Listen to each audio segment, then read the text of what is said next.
Nous continuons ainsi notre périple reportage dans ce qu'a été la manif continue dans la ville de Goma. Le motif, comme nous l'avons rappelé déjà, c'était pour demander aux troupes onisiennes appelées MONUSCO de quitter la ville de Goma, non seulement la ville de Goma, d'arrêter les fameuses missions qualifiées aujourd'hui de 25 ans d'échec. Et à l'histoire, il faut rappeler que la mission des Nations Unies à travers le monde n'a jamais réussi à restaurer la paix dans un coin du monde et le Congo ne sera pas la première jurisprudence. Alors que la manif était consacrée pour chasser les troupes de la MONUSCO depuis bien des temps, où la MONUSCO a également ouvert le feu en tuant à bout portant, dont nous avons interviewé une femme qui a perdu son mari alors qu'ils sont déjà déplacés venant dans les zones occupées par la troupe rwandaise opérant sous le label du M23 et celle-ci est restée veuve avec ses 8 enfants dans un camp de déplacés criant et sollicitant l'assistance du gouvernement. Et la vidéo tout à l'heure, vous êtes en train de suivre les jeunes en train de démonter les pièces de ce grand véhicule qui a été brûlé, pillé dans les cargaisons de la MONUSCO, qui est passé non loin du site du cantonnement des déplacés, fuyant les zones de troubles, des exactions, notamment viols, pillages entrepris par l'armée rwandaise sous le label de ces terroristes sanguinaires du M23. Et nous vous laissons le choix pendant que la population, et nous nous adressons à la jeunesse, leur rappelant une leçon de morale, leur disant que notamment quand on manifeste, c'est un droit. La constitution congolaise permet à ce que les gens expriment de ce qu'ils pensent, disent de ce qu'ils attendent, mais il est recommandé de ne rien casser, de ne pas piller ou de ne pas permettre par la manifestation à l'ennemi de profiter de ce moment de désordre pour ainsi accentuer l'exacerbation de l'infiltration dans la ville de Goma. Et là, nous suivons combien ces jeunes mécaniciens démantèlent le grand car de la MONUSCO pièce par pièce après qu'il ait brûlé tout ce qui avait le bien de vivre ont été pillés par les camps des déplacés. Qu'il faut noter dans cet échange entre la population déplacée en colère et la mission onisienne qui était sur terrain avec cette cargaison, il y a le chaufforet qui a coûté des morts parmi les Congolais et 4 personnes grièvement blessées. Et tout a été dit.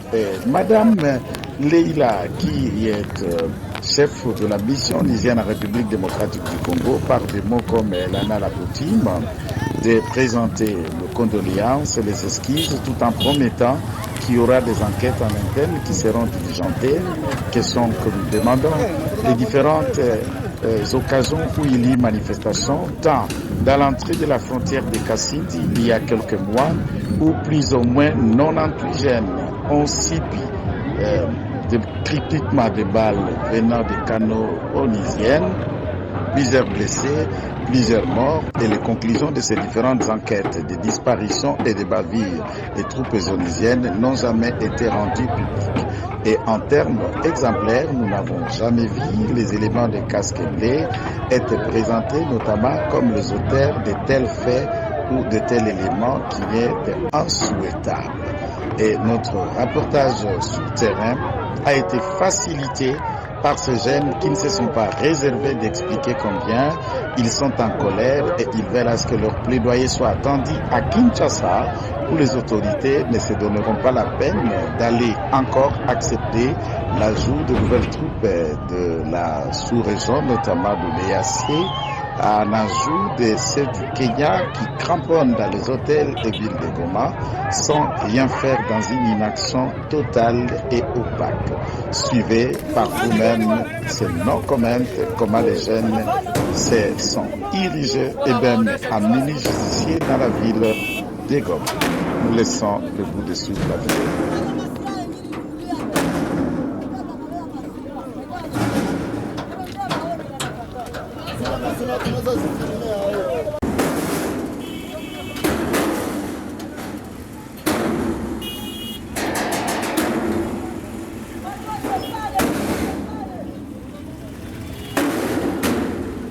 Mon nom, c'est Mashimango Isaac. Si nous sommes venus ici manifester, et c'est à vous de résumer la colère, la rage qui anime la jeunesse et la population. Et si nous parlons, je voudrais m'adresser directement au gouvernement de la République démocratique du Congo, car la guerre que nous subissons, nous ne sommes pas contents. La guerre qui se passe. Et nous sommes entrés, on nous ramène par le fait que la population a voulu voir parce que la MONUSCO, qu'est-ce qu'ils transportaient dans leur cargaison, et la MONUSCO a ouvert le feu pour empêcher qu'on contrôle, pour savoir ce qui était dedans dans ce voiture. Et ils ont tamponné quelques personnes parmi les manifestants et ils ont commencé à tuer. Parmi les blessés, il y a plusieurs trentaines de personnes qui ont été blessées et ils ont tiré certains pères de famille. Il y avait 3 conteneurs de véhicules qui étaient pleins de tristes. Et hier, moi, j'ai vu 5 corps que moi-même j'ai vu, que nous avons comptabilisés. Et les gens qui étaient blessés, ils étaient comptés par dizaines. Et l'ambulance qui devait venir pour au secours, et l'ambulance de la MONUSCO, a commencé à tamponner certaines populations. Et la troupe de la MONUSCO revenait de Rutshuru, là où le Rwandais gère et s'impose à maître. Et nous avons soupçonné d'imaginer que les véhicules de la MONUSCO revenant de Rutshuru pouvaient nous introduire dans la ville de Goma, soit des infiltrés, des bombes ou d'autres trucs, et nous devions en savoir un peu plus avant qu'ils passent. Nous allons les contrôler. S'ils ne veulent pas, c'est chez nous et c'est notre pays. Nous nous en foutons de ce qu'ils disent. S'ils ne veulent pas être contrôlés, nous continuerons à les brûler, à brûler les véhicules et à les empêcher de jouer au double jeu pour soutenir la troupe rwandaise qui est active déjà à Rutshuru.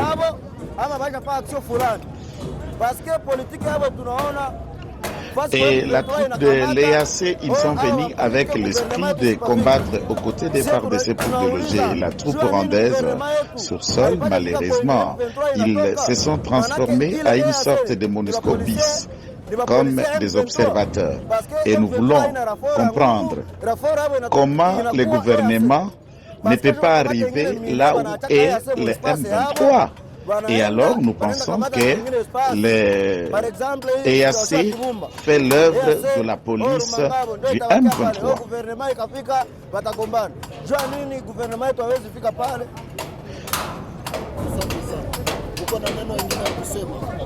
Par exemple, la situation qui se passe à Kibumba, le gouvernement n'ira pas gérer une fois que la troupe du M23 se retire de Kibumba, et c'est l'EAC qui prendra relais et contrôle de Kibumba, mais également la grande base de Rumangabo, et c'est à quoi nous ne sommes pas d'accord.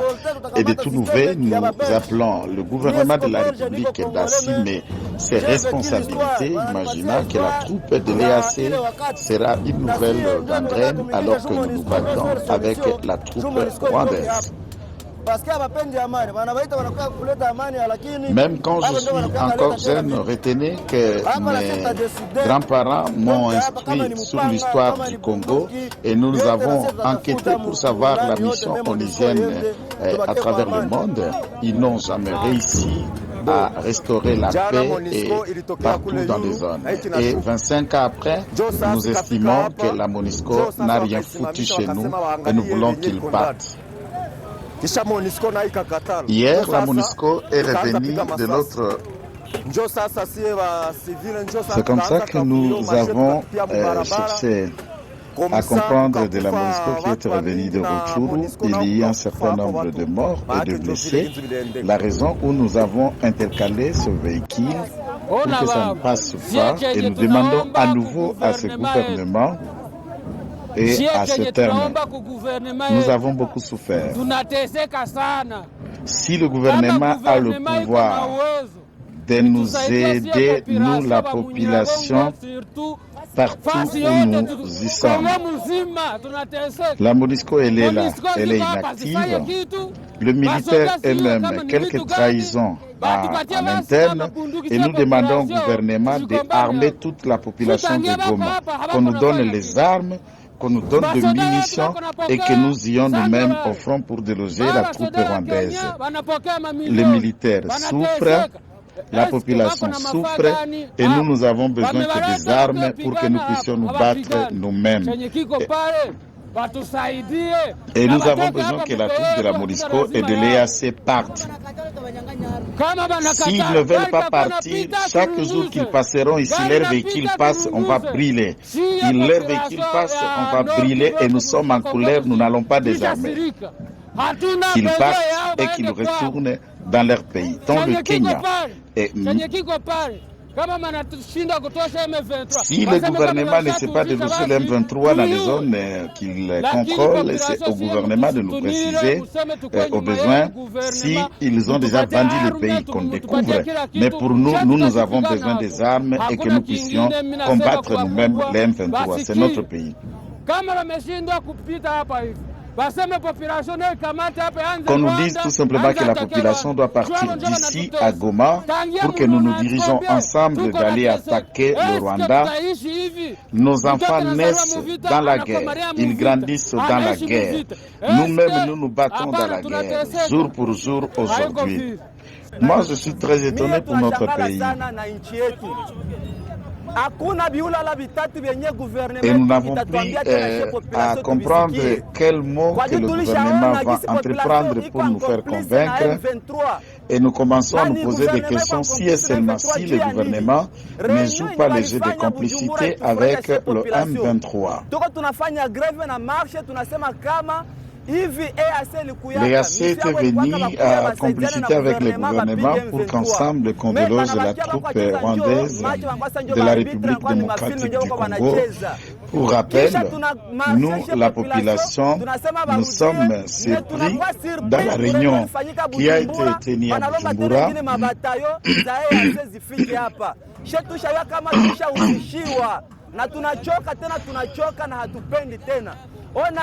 Qui a été tenue à Bujumbura, laquelle de réunion a fait que nous puissions. Nous avons pensé que la troupe qui sont venus à Kibumba et qui sont venus de l'EAC nous soutiendraient dans notre quête, celle de renforcer la sécurité dans la ville de Goma. Donc nous sommes mobilisés en tant que population et nous demandons au gouvernement de nous armer de flèches, de lances, de machettes et de tout autre outil d'objet contendant nous permettant d'aller nous faire justice pour que nous seuls, nous allons occuper et prendre aussi le Rwanda pour la laisser. Mais des questions vous posez si dans les 3 véhicules brûlés il y avait des armes et munitions de la MONUSCO. Non, nous n'avons pas vu des armes et pour que je confirme, il fallait que nous puissions le voir. Nous avons tellement souffert et regardez cette population, notre souffrance c'est celle-ci. Si c'est des Kenyans, si c'est des Tanzaniens, si c'est des Haïtiens, si c'est les Sud-Soudanais, si et encore de Burundais, nous avons 26 provinces. Nous avons beaucoup de militaires qui sont en grand nombre et ils n'arrivent pas à déloger. Mais mina pasha nani furaya banatuma bayo yasema kiwa tushungie sécurité mais mina shangala sécurité banafunga sécurité kumbi adui anadeborde timbaka natacho mokea njia ya Saki. Sasa njia ya Saki sisi tutakubali nini? Sisi population tukufe na njala. Tutaitika twende tugombane timbaka katu tukamata Rwanda na sina mikono sie baraia. Me tuko d'accord kukamata. Kama ni mabunduki, batupatie mabunduki na mamipanga, mamikuki, mashoko. Tutaenda timbaka na sisi tukamate Mutusi na kinguvu. Jina anapenda tukamate kukinguvu na sina fanya na sisi tukumkamate. Merci na shukuru kwa yote. Nikoli mule magari walikutana maarme. Maarme siko confirmé juu maarme siwezi jua kama maarme zilikuwa. Nasikia ile tunjo yote tu. Yangu ni hii. si tuishateseka sana. Angalia hii population gizi iko hapa, kuteswa wetu ni hii. Bako naleta maforce kama ni wa Kenya, kama ni wa Tanzania, kama ni wa Est-ce que nous pouvons considérer que la troupe de FRDC était capable de déloger les M23 des zones qui sont occupées par eux? Nous avons une population qui contient 26 provinces, soit plus de 100 millions d'habitants. Est-ce que le nombre de Congolais de jeunes sont-nous incapables de déloger les M23 des zones occupées? Si les gouvernement joue à la complaisance, c'est à eux de nous informer et de nous dire. Et le seul mot que nous comptons dire au gouvernement, c'est d'armer la population de tout ce qui est nécessaire, et nous sommes en colère pour que nous puissions prendre la sécurité de notre ville en main. Et nous ne sommes là pas pour que nous puissions installer l'anarchie dans la ville de Goma, mais c'est pour que nous sommes en colère, disant qu'on est déjà fatigué de cette guerre d'agression pour énième fois. Et toutes les armées du monde, nous le voyons au nord Kivu. Et tous ceux qui viennent, et le M23 peut pénétrer, occuper nos territoires et nos biens. Ils tuent nos membres de famille, ils violent, et toute l'armée du monde qui sont dans la troupe de la MONUSCO, qu'est-ce qu'ils les font? Et le monde entier est à silence de voir ce qui se passe au Congo, particulièrement au Nord Kivu, et les Congolais, combien ils meurent.